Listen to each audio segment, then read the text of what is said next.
Hello everyone, welcome to the biology class, and today we are going to discuss one of the most important topics, which is the immunoglobulins. Immunoglobulins are also known as antibodies. As you can see, immunoglobulins are also called as antibodies. So first of all, where do we get antibodies? So antibodies are present in blood. Okay, in our blood antibodies are present. And blood में भी किस part में antibody present होंगी? तो blood में जब आप blood को सेंट्रीफ्यूज करते हैं और आप एक टेस्ट ट्यूब लेते हो, तो ब्लड में क्या क्या चीज़ें होती हैं? ब्लड में जो लिक्विड पार्ट होता है ब्लड का, सबको पता है, it is known as plasma. ठीक है, ब्लड को जब आप सेंट्रीफ्यूज करते हैं, when you will centrifuge blood, okay, so what will you get? आपको लिक्विड पार्ट मिलेगा प्लाज्मा, और आपको उसमें सस्पेंडेड पैलेट में कुछ सेल्स मिलेंगे जिसको आप कहते हैं फॉर्म्ड एलिमेंट्स. ओके, ये होंगे फॉर्म्ड एलिमेंट्स, या फिर इसको आप एक और नाम दे सकते हैं cells. These are the blood cells. कौन कौन से ब्लड सेल्स? सबको पता है, आरबीसी, डब्ल्यूबीसीज, और फॉर्म्ड एलिमेंट्स में प्लेटलेट्स भी आते हैं. ठीक है, प्लेटलेट्स. सो ये सब आपको फॉर्म्ड एलिमेंट्स में मिलेगा. प्लाज्मा में क्या होगा? Plasma is the liquid content of the blood. आप इसको फर्दर सेंट्रीफ्यूज करेंगे, आप इसके प्लाज्मा को फर्दर सेंट्रीफ्यूज करेंगे. ठीक है, आप इसके प्लाज्मा को फर्दर सेंट्रीफ्यूज करोगे तो आपको दो चीज़ें मिलेंगी. ठीक है, ये आपका प्लाज्मा आ जाएगा जिसके अंदर क्या होते हैं? क्लॉटिंग फैक्टर्स होते हैं. ठीक है, क्लॉटिंग फैक्टर्स क्या होते हैं? दीज आर सर्टेन प्रोटीन्स और अदर टाइप ऑफ मॉलिक्यूल्स जो कि ब्लड क्लॉट कराने में हेल्प कराते हैं. और इसके ऊपर आपको एक स्ट्रॉ कलर का सब्सटेंस मिलेगा जिसको बोलते हैं सीरम. सीरम में क्या होती हैं? मैक्सिमम इम्यूनोग्लोबुलिन्स होती हैं. यहाँ पे भी प्लाज्मा में भी आपको इम्यूनोग्लोबुलिन्स मिलती हैं, पर जब प्लाज्मा और सीरम एक साथ एक में ही होते हैं, मतलब यहाँ पे आपको प्लाज्मा में इम्यूनोग्लोबुलिन्स मिलेंगी.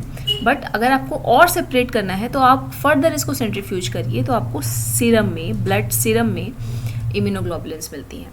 तो आपको इम्यूनोग्लोबुलिन्स आप कैसे कलेक्ट करते हैं, आप कैसे निकालते हैं ब्लड से? सेंट्रीफ्यूज करके प्लाज्मा और फॉर्म्ड एलिमेंट्स को सेपरेट किया जाता है. उसके बाद प्लाज्मा को फर्दर सेंट्रीफ्यूज करते हैं तो सीरम अलग होता है उसमें से, और सीरम में क्या होती हैं? इम्यूनोग्लोबुलिन्स होती हैं या फिर एंटीबॉडीज़ होती हैं. तो इस तरह से आपको एंटीबॉडीज़ आप हार्वेस्ट कर सकते हैं.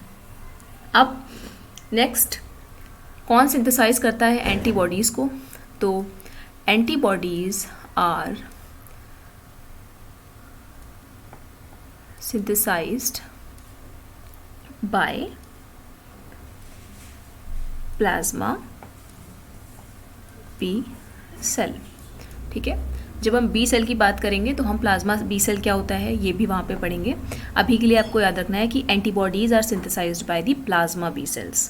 प्लाज्मा बी सेल से एंटीबॉडीज सिंथेसाइज होती हैं. ये जो आपकी एंटीबॉडीज़ होती हैं, ठीक है, ये आपको सोल्यूबल भी मिलेंगी. ठीक है, सोल्यूबल इन ब्लड, और ये आपको मेम्ब्रेन बाउंड भी मिलेंगी.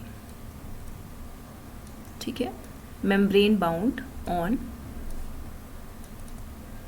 B cell. अब ये मैं आपको ये जो एंटीबॉडी यहाँ पे आप देख रहे हैं, ये कैसी एंटीबॉडी है? ये एक सोल्यूबल एंटीबॉडी है. ठीक है, ये एक सोल्यूबल एंटीबॉडी का स्ट्रक्चर आपको दिख रहा है. ये कहीं पे भी किसी भी मेम्ब्रेन से अटैच नहीं है, ये सब तरफ आपको ब्लड दिख रहा है. ठीक है, और ये ब्लड में ये सारी एंटीबॉडीज़ घूम रही हैं. सो ये सोल्यूबल एंटीबॉडीज़ हैं जो कि ब्लड में रहती हैं. और ये कौन सिंथेसाइज करता है? These are synthesized by the plasma B cells. ठीक है, किससे सिंथेसाइज होती हैं ये? प्लाज्मा बी सेल्स से।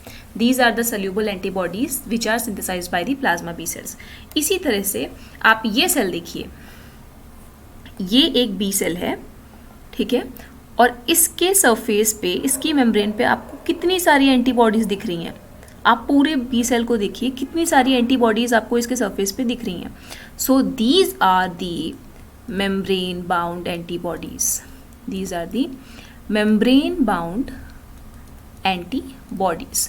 और ये आपको सिर्फ बी सेल पे ही बाउंडेड फॉर्म में मिलेंगी, क्योंकि ये बी सेल से ही बनती हैं। ये चीज़ याद रखनी है, ठीक है। These are membrane bound on B cell.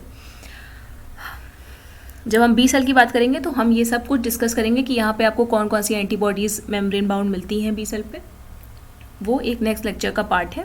और यहीं पे आप देख रहे हैं कि ये कैसी एंटीबॉडीज़ हैं, these are the soluble antibodies, ठीक है, जो कि ब्लड में मिलती है, हमें फ्रीली घूमती रहती हैं ब्लड में एंटीजन कैप्चर करने के लिए।